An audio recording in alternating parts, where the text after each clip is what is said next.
What's up?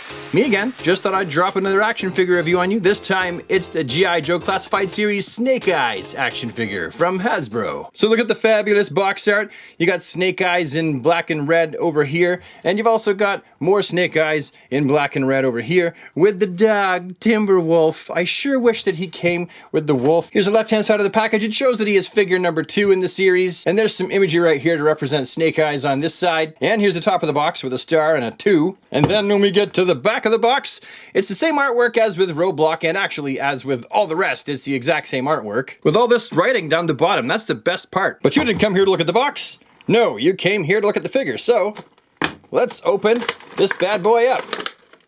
Here's what you get. Nope. What you get? Yeah, it stood. Can we all see the star on the inside of the box? Yep, there's a star. Moving along.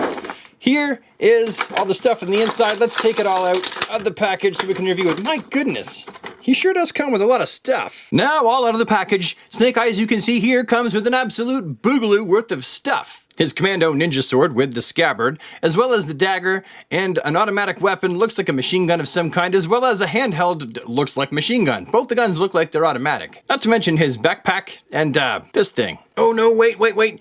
It's a silencer, of course. Man, I tell you, the Snake Eyes figure looks absolutely fantastic from toe to head, and it's every bit what I wished it would look like. When I imagined a 6-inch scale G.I. Joe line, this is pretty much what I imagined Snake Eyes would look like. All black, all ninja commando, and all badass. And even though there's possibly a little bit more detail in Snake Eyes' helmet and visor than we're used to seeing in the comic books and the cartoons and in pretty much all forms of media, I think that this is a fantastic detail upgrade. Again, like with Roadblock, they've actually given him texture detail with every article of clothing. You can see the weaves of his belts, the textures of the grenades and the pouches that are on that strap around his chest, and even the leather strapping around his chest up here. They go from gloss to matte to gloss to matte, and they've even got Snake Eyes' little symbol right there too. This figure is so detailed, and I love it very, very much visually.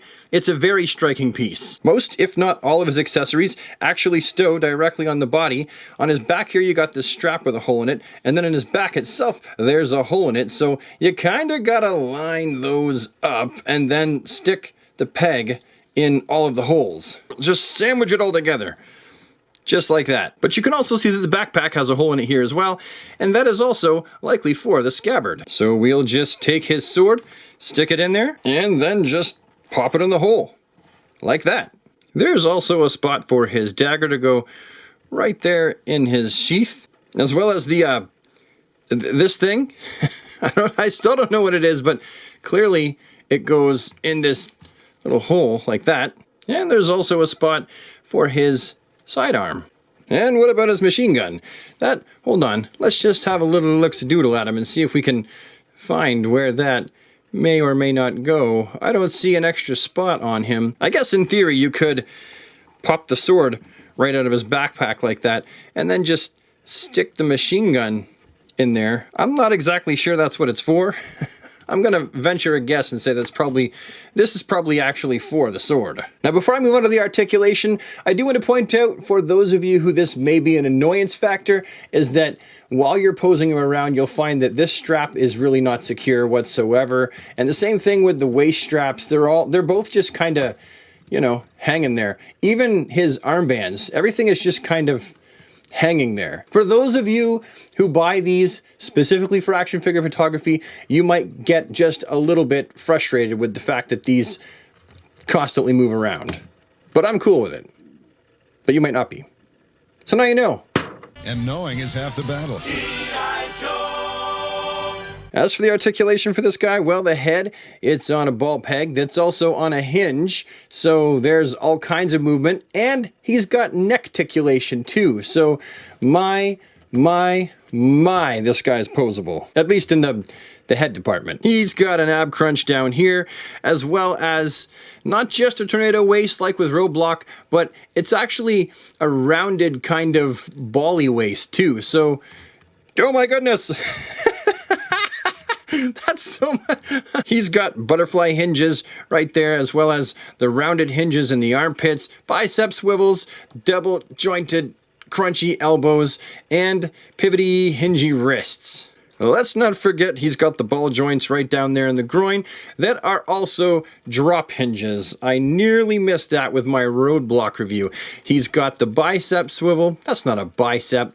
Brad, learn your anatomy. He's got a thigh swivel right here, as well as the double jointed crunchy knees. It's the first time I've bent them, so they're still kind of stiff, but boy, oh boy, look at him crunch. But wait, there's more. He's also got the rotation at the top of the boot, as well as the hinges that are also ankle pivots. So, dude, this guy, maximum posability. Now, as for comparisons, here he is with the DC Multiverse Katana, and also Roadblock, who's also from Wave 1, previously reviewed on this channel. And why not bring in a gangly legs Snake Eyes here just to compare how he looks, if he'll stand. He probably won't. This is my son's, and yep. Loose, loose, loose. Oh my god, I got him to stand. I mean, he looks drunk, but he's standing. Oh goodness.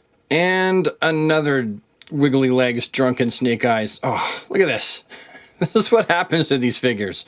Oh god. Stand up, stand up, stand up, stand. Fine, don't. I don't care. I didn't want you in the video anyway. A DC Icons Batman, and a Multiverse Shazam. And I suppose a Multiverse Red Hood would be kind of fun to stand with him as well. So now that we've gone through all this, looked at the figure, the accessories, the articulation, and done some comparisons, what do I think of this guy? Is this the Snake Eyes figure in the 6-inch scale that I've been waiting for my whole adult action figure collecting life? Or should I just keep waiting? Nah, dude, I love this one. It has every bit of the Ninja Commando mystique that the original Silent Ninja Warrior Snake Eyes action figure had when I was a kid, only just with more detail. It doesn't look too busy. It looks like it's got the right amount of G.I. Joe-ness to it. And seriously, if you find this guy out in the wild, like I always say on any of my channels where I review figures, pick him up while you can before the scalpers get to him and charge 2, 3, 4 times the price for him over on Evil Bay. Anyway, super friends, wait a minute, that's the other channel. Anyway, see you with the next one. I really appreciate you tuning in to watch this one. The next video will be action figure number 3 in the G.I. Joe Classified series. Everyone's favorite silver-headed arms dealer, Destro. Thanks for watching, and bye for now.